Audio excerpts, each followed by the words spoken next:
Hey guys, welcome back to another series of memories for Star Wars. Today I'm going to be talking about my memories seeing Episode 3 in the theater for the first time. Now, first of all, you guys need to know that the anticipation building up to Episode 3 was unbelievable. I've already told you that after Episode 2 I got hardcore into research and lurking on forums and looking at spoilers, and I just went absolutely hog wild. I was even writing fan fiction and reading fan fiction on how others thought it might go, and there was one I thought, ooh, this would work. I was trying to dig up as many spoilers as I possibly could. I spent probably a year doing so much research. I watched Episode 2 endless amounts of times and took notes. Yeah, I was taking notes while watching Episode 2, trying to figure out exactly how everything was going to go down. I mean, to some extent, we all knew what was going to happen because of what was said in Episode 6 by Obi-Wan. You know, your father was seduced by the dark side of the Force. He ceased to be Anakin Skywalker and became Darth Vader. And, from reading some of the novelizations, we knew that a corrupt politician had risen to power and then declared himself emperor, which, you know, is what happened. And we also knew that Luke and Leia were probably going to be born. Well, we also knew that Luke and Leia were going to be born, and Padme probably was not going to survive the film. And at the end, thanks to the trailers, we found out that we were going to see Anakin put into the Darth Vader suit, and, you know, that'd be the end of that. And we'd also probably see quite a few of the Jedi wiped out. So it was going to be a very emotional, very intense movie. I bought tickets the day they came out for the midnight release because I'd never done a midnight release before. The only trouble was, even at about, I was 18 going on 19, I still had no one that I could talk into going with me at such a late hour. My dad had work, and I was at a complete loss, and a person we're not in contact with anymore volunteered to go with me and keep me company, and got there at about... Thankfully, this person was not around most of the night, and I made some awesome, awesome friends. I wanted to come in my Jedi costume, but it wasn't nearly... I didn't even have my roughest Sarissa Jang costume finished yet. So I just went there in a t-shirt and settled in. Got there at about 5 o'clock.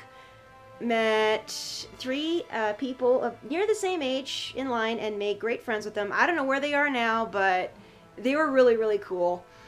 And we played a whole bunch of games. We had a Star Wars trivia contest, which, by the way, I won.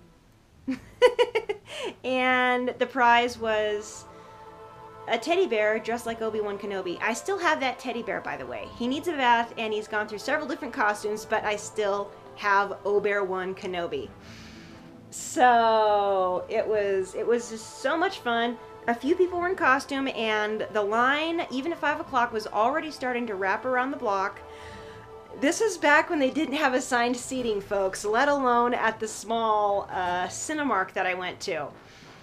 And it was something else. The anticipation was just building and building, and this one group brought a boombox with the Imperial March on it, and somebody showed up dressed like Darth Vader, and every time he walked by they go bum bum bum bum ba-dum. Somebody else brought a whole gallon of blue milk and different Star Wars snacks, and the Star Wars trivia game was a lot of fun, and we were trading opinions and, you know, quoting lines, and it was great. It was like, that was probably the first time I'd ever connected with any other Star Wars fans. And shocker, there was a girl in there, and I was like, oh my gosh, other girls really, really like Star Wars? And they're like, yep. She made a Princess Leia costume, and her hair was in the buns and everything. It was just so much fun. I absolutely loved it. And my escort got there, and just about as we were being let into the theater, it was about 10 o'clock when they finally let us in. This one guy did an amazing Anakin Skywalker cosplay. I mean, he had the scar, he had the look, he had the robes, he had the whole 9 yards. And to top it off, he and a guy, I think dressed as Obi-Wan Kenobi, were busy like dueling with those Master Replicas lightsabers out in front of the theater. It was awesome. It was so cool. And when everybody was in their seats about half an hour before the movie was supposed to start, he and his friend did a little presentation. They reenacted several Star Wars scenes up at the front of the theater. First of all, yeah, they did Obi-Wan and Darth Vader's final duel from Episode 4. And the guy, like, let his robe drop, and then he was suddenly playing Luke going, "Ben, no!" When I look back on it, it's incredibly cheesy, but it was hysterical at that point. But anyway, the anticipation was just getting, it reached a fever pitch. The theater was absolutely packed. Everybody was on the edge of their seats, and of course, you know, the previews, and we're like, yeah, forget the previews, I just want to see the dang movie. And it seemed like it was so loud, I thought I was going to go deaf. And then, of course, everything goes dark. The 20th Century Fox logo goes, people start cheering, and then they cheer again for a long time ago in a galaxy far, far away. And then the opening crawl starts, and everybody is just screaming, losing their minds, cheering their heads off. And it was just amazing, and I was on the edge of my seat for the whole movie and sobbing my eyes out for the last hour. And I got home, I was on cloud 9, and the best part was the next day I got to see it again with my brother and sister. And then a couple days later we got to see it again with my dad. All told, I saw Episode 3 3 times in the theater. Up until Episode 7, that was my record.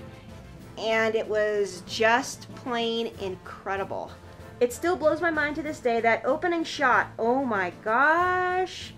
Sitting about 5 rows back from the front, seeing that shot looking down from Coruscant when the 2 fighters come in, I was like, oh my gosh.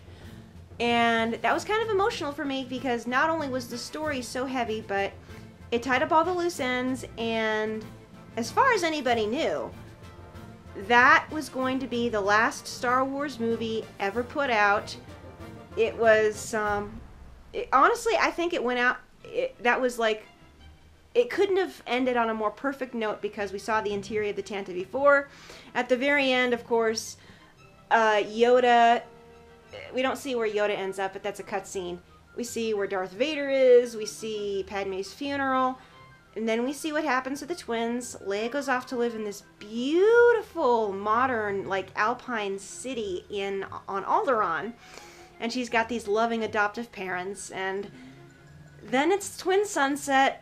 Obi-Wan drops Luke off at the Larses, and they're holding baby Luke and watching the twin sunset.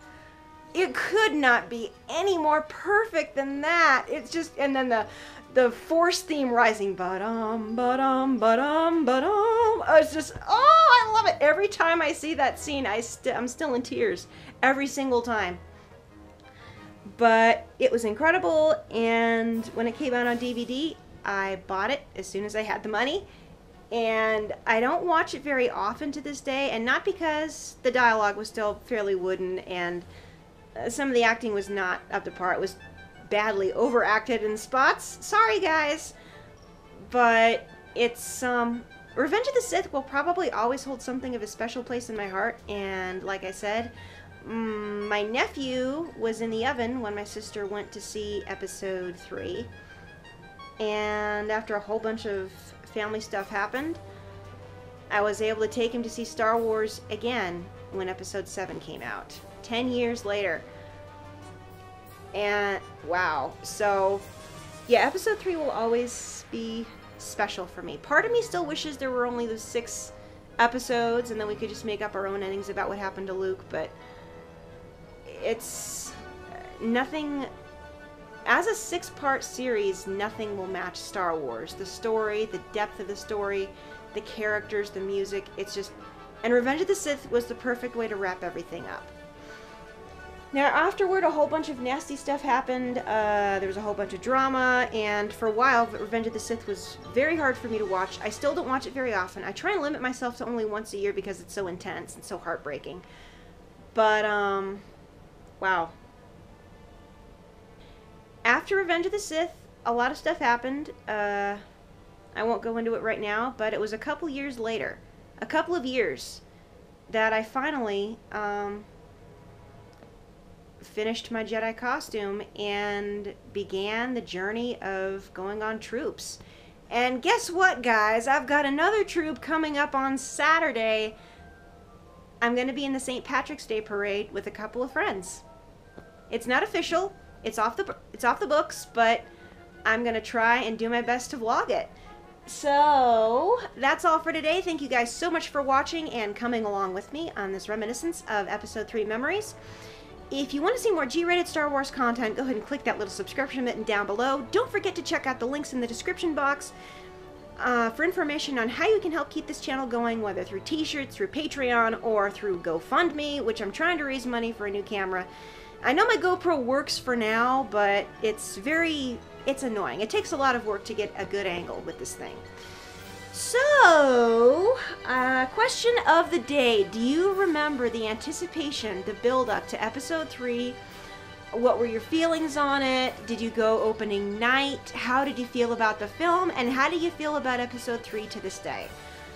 Go ahead and post a comment. As always, please keep it clean. So, I'll see everybody on Friday, since we're getting back to Fan Art Friday. Whee! And until then, God bless, and may the Force be with you. Bye!